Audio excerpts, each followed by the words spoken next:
రోజు రోజుకు టెక్నాలజీ మారుతుంది, పద్ధతులు మారుతున్నాయి, మనుషులు మారుతుర్రు. మరిగా రాజకీయాలు మారద్దా చెప్పుర్రి. అందుకే మన లీడర్ సాబులు ట్రెండ్ మారుస్తుర్రు. ఇదివరకు మాటకు మాట అన్నట్టే ఉండేటి ఈ పాలిటిక్స్, కానీ ఇప్పుడు మాటకు మాట చేతకు చేత అన్నట్టు సై అంటే సై అని కొట్లాటకు పోతుర్రు. ఇక చూడుర్రి, కరీంనగర్లో కుత ఉడికింది రాజకీయం. తెలంగాణలో కూడా రప్ప రప్ప అన్నట్టే అవుతుంది పోండి రాజకీయం. అగో కరీంనగర్లో కారు పార్టీ వాళ్ళకు పువ్వు పార్టీ వాళ్ళకు నడుమ దమ్మర దిమ్మర గట్టిగానే నడిచింది. అసలు లొల్లేంటికి అయిందంటే తొలుత మొన్న 4వ తారీఖు నాడు మాజీ మంత్రి కేటీఆర్ సారు గురించి సెంటర్ మంత్రి బండి సార్ ఏమన్నాడో చూడండి. నువ్వు మనిషివి, నీదో బతుకు, తెల్లాలేస్తే అవి పొట్టు నీ బతికేని చెప్పు. మళ్ళీ చెప్తాను, 3 తల షర్టు నుంచి ఇన్ని వేల కోట్ల రూపాయలు ఎట్లా వచ్చినాయి చెప్పు నీకు. నాకు చలో, నా ఆస్తిపాస్తుల విషయాలు చెప్తాం, నీ ఆస్తిపాస్తుల విషయాలు చెప్తాం, నీ కుటుంబ ఆస్తుల విషయాలు చెప్తాం, నా కుటుంబ ఆస్తుల విషయాలు చెప్తాం.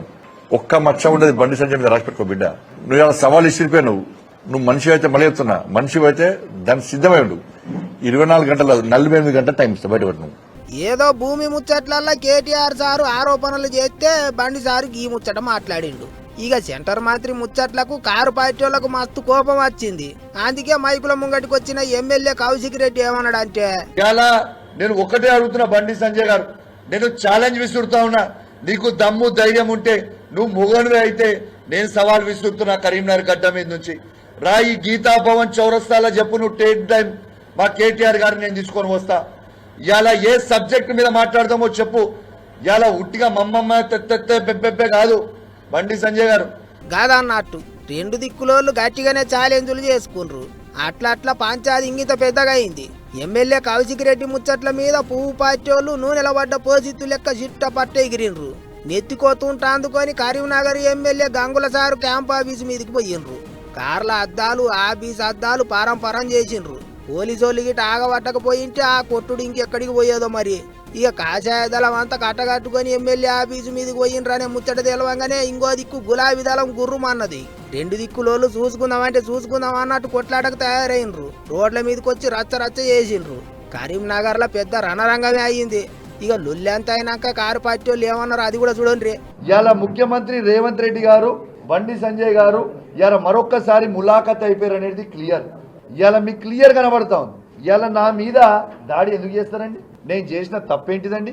కరీంనగర్ జిల్లాలో లా అండ్ ఆర్డర్ పోతా ఉంది. ఇలా ప్రజలకి సేఫ్టీ లేదు. మీకు జస్ట్ ఈ అటాక్ అయ్యే కంటే ముందు చెప్పిన, నా మీద రెక్కి జరుగుతుంది, నన్ను హత్య చేయించే ప్రయత్నం చేస్తున్నారు అనేది మీకు జస్ట్ ప్రెస్ మీట్ లో ఇంతకు ముందే చెప్పిన. నేను లైవ్ సాక్షిగా అయిందా? గిట్లా లీడర్ల ముచ్చట్లు ఎటేటో పోతున్నాయి. ఇంకో దిక్కు గులాబీ లీడర్ల మీద పువ్వు పార్టీ వాళ్ళు కూడా కోపానికి వస్తాన్రు. వట్టిగా మాటలతో రెచ్చగొడతాన్రు అన్నట్టు బాణాలేసిండ్రు. ఏమైనా ఆగి నడమ లీడర్లు మాటలతోనే మంటలు పుట్టిస్తాన్రు. విమర్శ చేసుకుంటే మంచిగా ఉంటది గాని గిట్లా కట్లు తెప్పుకొని యుద్ధానికి పోతే ఎట్లా? సార్లు జర సమరస్యం మీద రాజకీయం చేసుకోవాలి అని కోరుకుంటారు పబ్లిక్.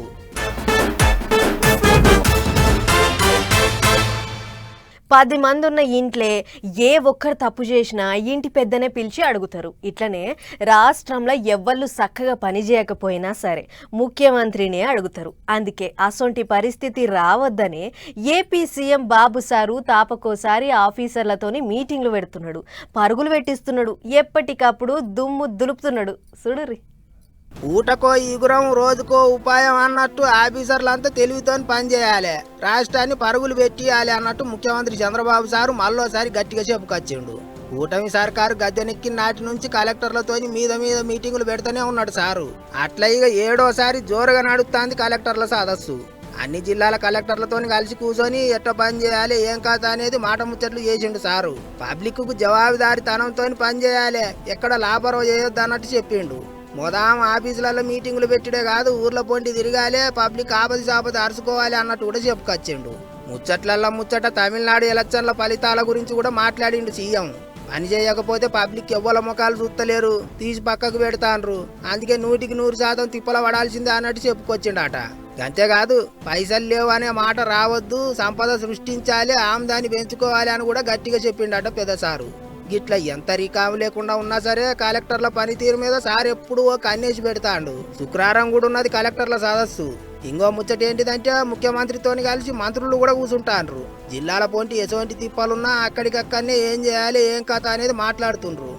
ఏమైనా సర్కారోళ్ళు ఆఫీసర్లు కలిసికట్టుగా పనిచేసుడు మంచిగున్నది అనుకుంటారు పబ్లిక్. తెలంగాణలో కూడా ఇటువంటి మీటింగులు పెట్టాలి అంటుండ్రు ఇంతమంది.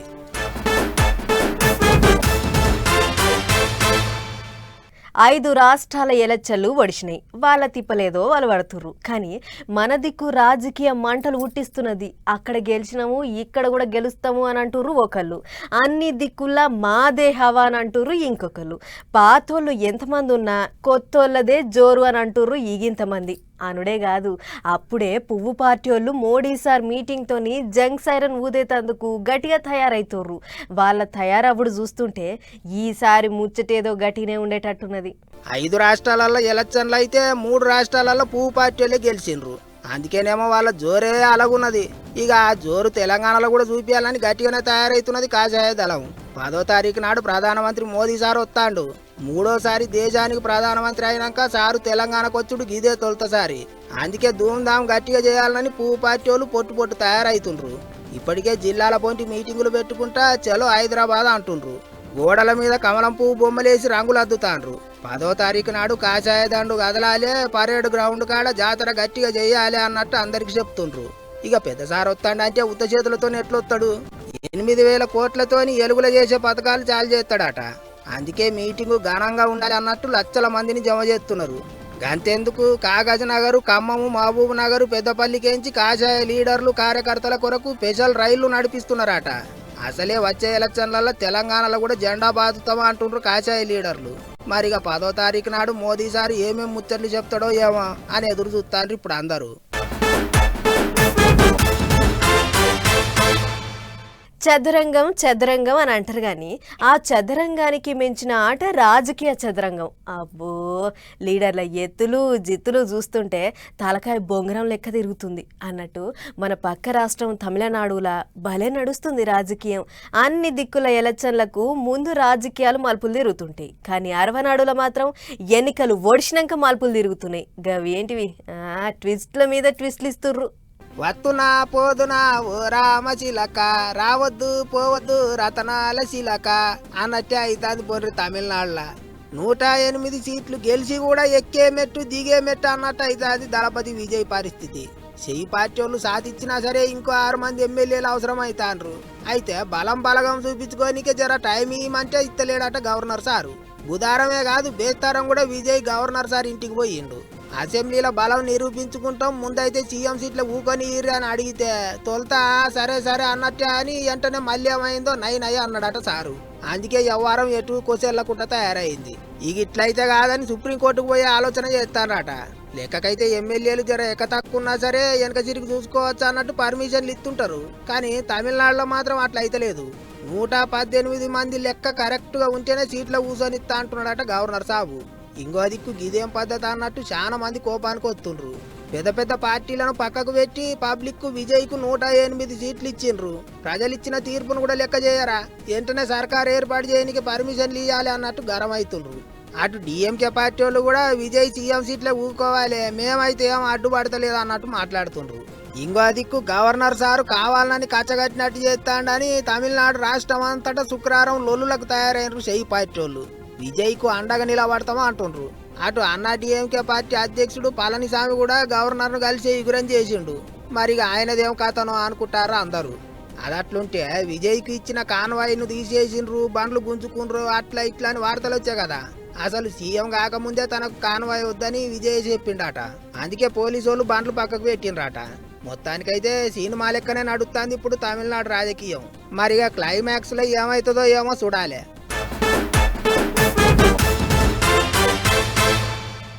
వానలకు వడ్లు దడుచుడు, రైతులు మొత్తుకునుడు, తడిచిన ధాన్యాన్ని ఆరబోసుకునుడు, మెత్తగైనాయని కొనేటోళ్ళు కాంటాలు పెట్టకపోవుడు, రైతులు బతిల్లాడుకునుడు, ఇదే నడుస్తుంది ప్రతేడు. ఈ వానలు కూడా అంతే. పంటలకు నీళ్ళు అక్కెరున్నప్పుడేమో శినుకు పడదు, పంటలు చేతికొచ్చినాక ఆగం చేద్దానికైతే ఉరిమి పడతాయి వానలు.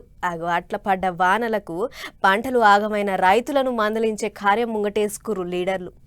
రైట్, వడ్ల కల్లాల పాట పాడుతున్నారు తెలంగాణలో ప్రతిపక్షం లీడర్లు. బండ్లు కట్టుడు, బాజాప్తా కల్లాల కాడికి పోవుడు, రైతులను గుంపు చేసి నడిమిట్ల నిలబడు, అధికార పార్టీ వాళ్ళను ఆరుబారేసుకున్నాడు. ఇదే కథ. అయ్యా ఉత్తమ్ కుమార్ రెడ్డి, నేను ఎక్కడి నుంచో మాట్లాడతలేను. హైదరాబాద్ లో ఏసీ రూమ్ లో కూర్చొని నీ లెక్క మాట్లాడతలేను. నిర్మల గారు మార్కెట్ కు వడ్లు తెచ్చి 24 రోజులైనా వడ్లు కొనే దిక్కు లేదు. 30 తారీఖు నాడు మాయిశ్చర్ చూసిండ్రు, ఇవాళకి కూడా కాంటా అయితలేదు. అంటే రైతులు 20 రోజుల నుంచి 30 రోజులు మార్కెట్ లో పడిగాపులు కాస్తా ఉన్నారు. 44 డిగ్రీల ఎండకు మాడిపోతా ఉన్నారు. నీ ప్రభుత్వం యొక్క చేతగానితనం వల్ల ఇలా రైతులు చాలా కష్టాలు పడుతున్నటువంటి పరిస్థితి వచ్చింది. యాదాద్రి భువనగిరి జిల్లా చౌటుప్పలున్న వడ్ల కళ్ళం కాడికి పోయిండు ఇవాళ మాజీ మంత్రి హరీష్ రావు సారు. అంత తిరిగి చూసిండు, రైతుల తిప్పలాడ్చుకున్నాడు. ఆటంక గిట్ల అధికార పార్టీలను పొట్టు సాపించిండు. ఇగటు మంచిర్యాల జిల్లా చెన్నూరు మండలం అస్నాద అనేటి ఊళ్ళో ఉన్న కల్లాల కాడ కూడా ఇదే కథ. వడ్ల కొనుగోలు సంగతి ఎట్టుందో అలుసుకునేందుకు ఓలోకు కాంగ్రెస్ వాళ్ళు, ఇంకోలోకు కార్ పార్టీ వాళ్ళు ఇద్దరు ఒకటే పాలొచ్చేటాళ్లకు నువ్వెందుకు వచ్చినావని ఒకటే లొల్లి. మీరున్నప్పుడే ఓట్లు కొనలేదని వాళ్ళు, లేదు మీరు వచ్చినాకనే రైతులు ఆగమయ్యాలని వీళ్ళు పెద్ద లొల్లే నడిచింది. ఇది చాలదన్నట్టు తాళని తలగని దళార్లు ముంచుడు కొంత, అడ్డగోలుగా చెడు వానలు పడి అట్ట ఆగమవుడు కొంత. మొగుల మీద మబ్బుల పడితే పట్టాలు కప్పుకున్నాడు, ఎండెళ్లితే ఓట్లు ఎండ పోసుకున్నాడు. ఆదిలాబాద్ జిల్లాలో ధాన్యం తడిస్తే రైతులది ఒక గోస కాదు పాపం. వడ్ల బస్తాలు కాంటాలు పెట్టేటి కాడ తరిగెక్కువ తీస్తులని మంచిర్యాల జిల్లాల పువ్వు పార్టీ వాళ్ళు, ఖమ్మం జిల్లాలో ఎర్రజెండ పార్టీ వాళ్ళు కళ్ళల కడికి పోయి కయ్యం పెట్టిళ్ళు. పంట పండించేందుకు యూరియా కొరకు తిప్పలు, కింద మీద పడి పంటలు పండిస్తే పండిన పంట అమ్ముకునేందుకు గీతీలు కష్టాలు. ఎన్నడు బాగుపడతారో గీ రైతుల కష్టాలు ఎన్నడు తీరుతాయో ఏమో పోండ్రి.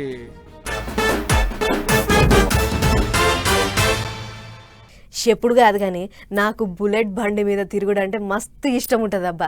కొత్త బుల్లెట్ బండి కొనుక్కోవాలి, బండి వేసుకొని దూరం ప్రయాణం చేయాలి, దోస్తులతోని రైడింగ్కు పోవాలని మస్తు కోరికలు ఉంటాయి. కానీ నాకేమో బండి నడపనీకే రాదు. నేర్చుకుందామంటే భయం, మళ్ళా ఏడ కింద పడి కాలు ఇరగొట్టుకునుడు అవుతుందేమోనని. ఏమో నాకు ఊరికి తీరుతుందో లేదో తెలియదు కానీ గీ వార్త ఒక్కసారి చూడుర్రి. నీ బుల్లెట్ బండెక్కి వచ్చే తప్ప డుగ్గు డుగ్గు డుగ్గు డుగ్గు డుగ్గాని అందాల దునియానే చూపి తప్ప డుగ్గు డుగ్గు డుగ్గు డుగ్గు డుగ్గాని. ఇగో గిట్లా పాటలు పాడుకుంటా బుల్లెట్ బండి మీద తిరుగుతుండేమో లోకేశం సార్ అనుకునేళ్ళు. ఈ బండి మీదకి తిరిగేది లోకేశం సార్ కాదు, ఏఐ వీడియో. ఏఐ వీడియోనే. మరి గిట్టెందుకు చేసిరంటే దానికి కూడా లెక్క ఉంది ఆలకాడ. ఏందంటారా, ఆంధ్రాలో రాయల్ ఎన్ఫీల్డ్ కంపెనీ వాళ్ళు పెట్టుబడులు పెట్టి బండ్లను తయారు చేసేటి కంపెనీ పెట్టేందుకు తయారైతున్నారు. అగో గాముచ్చట దునియాకెరక చెప్పేందుకు ఇగో ఇటువంటి వీడియోని విడుదల చేసి సాటింపేస్తున్నారు అన్నట్టు. కంపెనీ వాళ్ళు వీడియో తయారు చేస్తే లోకేశం సార్ ఇగో ఆ వీడియోని సోషల్ మీడియాలో పెట్టుకుని లెస తిప్పుతుండే ఇప్పుడు. అంతేకాదు మళ్ళా ఏపీకి ఎవరొస్తుందో ఎరికేనా అని రాసుకొచ్చిండు కూడా. మళ్ళీ ఎక్కడో కాదు తిరుపతిలోకి కంపెనీ పెట్టేది. ఆ కంపెనీ పేరు మీద ఎంత లేదన్నా 2508 కోట్ల రూపాయల పెట్టుబడి పెడుతుందంటే చిన్న ముచ్చట్నా. ఇప్పుడు ఈ కంపెనీ పెడితే కొద్ది గొప్ప తక్కువ 40,000 మందికి కొలువులు దొరుకుతాయి అనేది ఆంధ్ర గవర్నమెంట్ వాళ్ళు అంటున్న మాట. ఇదే కాదుల్లో ఇగిన్ని పెద్ద పెద్ద సంస్థలు కంపెనీలు కూడా పెట్టుబడులు పెట్టేందుకు వస్తున్నాయట ఆంధ్రాకు. మంచి ముచ్చటే మరి. అన్నేమో కనుక రాయల్ ఎన్ఫీల్డ్ కంపెనీతోని ఆంధ్ర అంతటా బుల్లెట్ బండ్లు డుగ్గు డుగ్గు అనుకుంటా తిరుగుతుండొచ్చు పోండ్రిగా.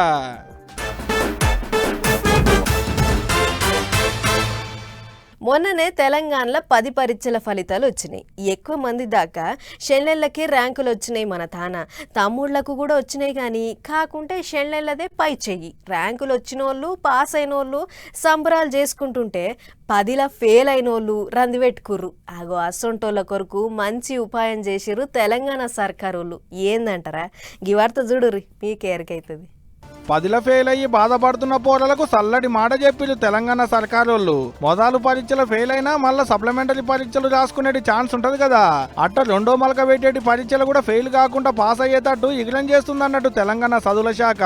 అంటే పరీక్షలు రాయకుండా సీదా పాస్ చేస్తారేమో అనుకునేరు. అదేం కాదు, పక్కా పరీక్షలు రాయాల్సిందే. కాకుంటే అప్పటి వరకు ఉత్తగా తిరగకుంటుండేందుకు 10ల ఫెయిల్ అయిన పోరలకు పరీక్షల వరకు చదువు చెప్పేటి ఇగ్నం చేస్తున్నారు. పిఎం శ్రీ అనేటి పేరుతోని జిల్లాకు 2 బళ్లను సెలెక్ట్ చేసి చదువులు చెప్తాడట. అది కూడా మళ్ళీ ఎప్పుడో కాదు, ఈ నెల 12వ తారీఖు నుంచి జూన్ 3వ తారీఖు వరకు కోచింగ్ క్యాంపులు పెట్టేటి ఇగ్నం చేస్తున్నారు. సబ్జెక్టుకు ఒక లెక్కన పంతులను పిలిపించి చదువులు చెప్పుకుంటా పొల్లగాలను పరీక్షలకు తయారు చేసేటి ఇగ్నం చేస్తున్నారు అన్నట్టు. మళ్ళా ఫీజులు కూడా ఏం తీసుకోరు, అంత పుక్కట్లనే. ఇంకో పెద్ద ముచ్చటేందో ఎరికేనా, గా కోచింగ్ వచ్చేటి పోరలకు అవసరమైన పుస్తకాలు, పెన్నులు, స్టడీ మెటీరియల్ అన్ని పుక్కట్లనే ఇస్తారట కూడా.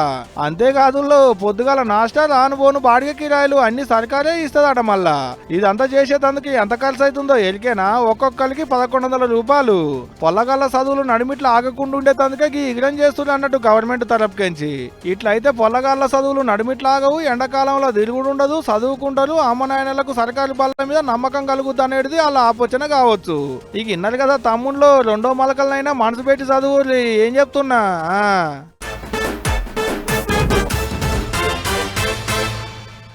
అది అసిద్ధంరా అంటే అద్దుకొని తింటా నీకేమైతుంది అనేటోళ్ళు ఇవాళ రేపు ఎక్కువగా తయారైనరు. వద్దన్న పని కావాల్సుకొని చేస్తుంటారు. బండ్లు ఆపొద్దు అని బోర్డు పెట్టిన జాగల్నే కావాలని బండ్లు ఆపుతుంటారు. గోడల మీద గలీజ్ చేయొద్దు అని రాసిన జాగల్నే గలీజ్ చేస్తుంటారు. ఇట్లనే ఇగో పబ్లిక్ ఎంత చెప్పినా మాట ఇంటలేరని ఒకడ ఆఫీసర్లు ఏం చేసిర్రో చూడుర్రి. ఉపాయం ఉన్నోడు ఉపాసం ఉండడంటే గీదే కావచ్చు.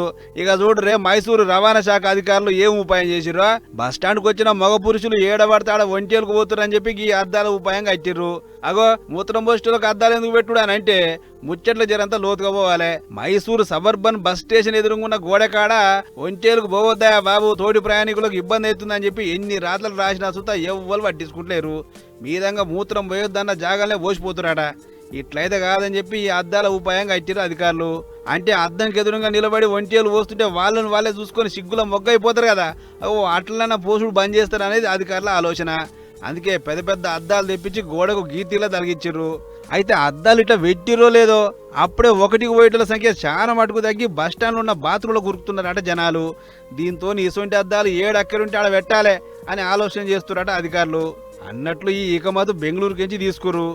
ఆడసూత ఇట్లనే ఏడబడితే ఆడ ఒంటేలు పోతే అద్దాలు పెట్టి కంట్రోల్లో పెట్టిర్రు. ఇప్పుడు ఈడన్నట్లు ఏదేమైనా పబ్లిక్ జాగాలలో మంచి ఉపాయం చేసిరు అని అనుకుంటారు అందరూ.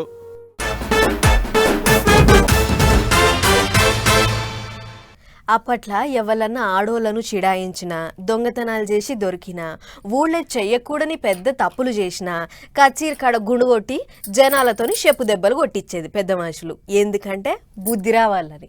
అట్లా ఓ 40-50 ఏళ్ల కింద వేసేది ఇసొంటి శిక్షలు. కానీ ఇవాళ రేపు అసొంటి ఎక్కడగా అనొస్తలేవు అన్నట్లు ఆ కర్నూలు జిల్లా నుంచి ఇసొంటి వాడితోటి వచ్చింది. మరి గా పంచాదేందో మనం కూడా చూసొద్దాం పారి.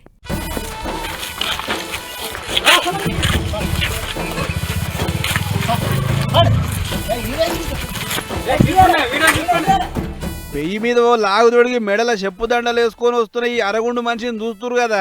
ఈయనను చూసి ఏ సంఘ సంస్కర్తనో లేకుంటే ఊరి సమస్యలు తీర్చాలని వెరైటీ నిరసన చేస్తున్న ఉద్యమకారుడు అని అనుకునేరు సుమా. అంత సీన్ ఏం లేదుడా. అసలు ముచ్చట్లకు పోతే ఈ సోడిగాని పేరు శేఖరు. ఊరు కర్నూలు జిల్లా ఆలూరు మండలం అరికేర. అయితే ఊళ్ళో ఓ పెండ్లైన ఆడి మనిషిని యథేష్కం మాట్లాడనుడే కాకుండా చెరబట్టాలని చూసినట్ట ఈ మక్కరగాడు. ఇక వాని కథలు చూసిన సదరు మైలక్క ఇంటిలో చెప్పింది. ఇగేముంది, ఆడి మనిషిని చెరబట్టాలని చూస్తావు అరా టపోరిగా నీ టూ అని చెప్పి మొదలు ఓ మలక మైలపూలు తీసి షాపర్ రాకినట్టు రాకిర్రు.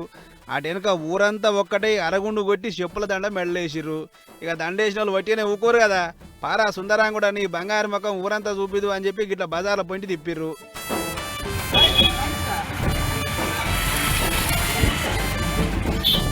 చూసిరా, అరగుండు ముఖంతోని చెప్పుల దండలు మెల్లేసుకొని పోతుంటే ఊరాను ఊరు చూసి తూ తూ అని ఊంచుకుంటూ పోయారట. చూడరే ఎట్లుందో ముచ్చట. ఏదో చేద్దామని వస్తే ఏదో అయింది. ఆయనతో ఊళ్ళో ఇజ్జత్ పోయిందనుకుని దించిన ముఖం పైకెత్తలేదు శరం తప్పిన శేఖరం. మొత్తానికి వీడు ఒక్కడే కాదు, ఊళ్ళో ఆడల తెరువు ఎవడు పోయినా సుతా వానికి సుతా ఇదే శిక్ష పడుతుంది. ఇది ఊరి తీర్పు అన్నట్లే శిక్ష చేసిరు గ్రామస్తులు. ఇక ఈ ముచ్చట సోషల్ మీడియాలో గిర్ర గిర్ర తిరుగుతుంటే ఎవరికి దోసిన కామెంట్ వాళ్ళు రాసుకొస్తుర్రు. చలో మరి ఇవన్నమాట ఇయాల్టి పటాస్ న్యూస్ ముచ్చట్లు. ఇంకో ఎపిసోడ్లో మళ్ళీ కలుసుకుందాం. నమస్తే.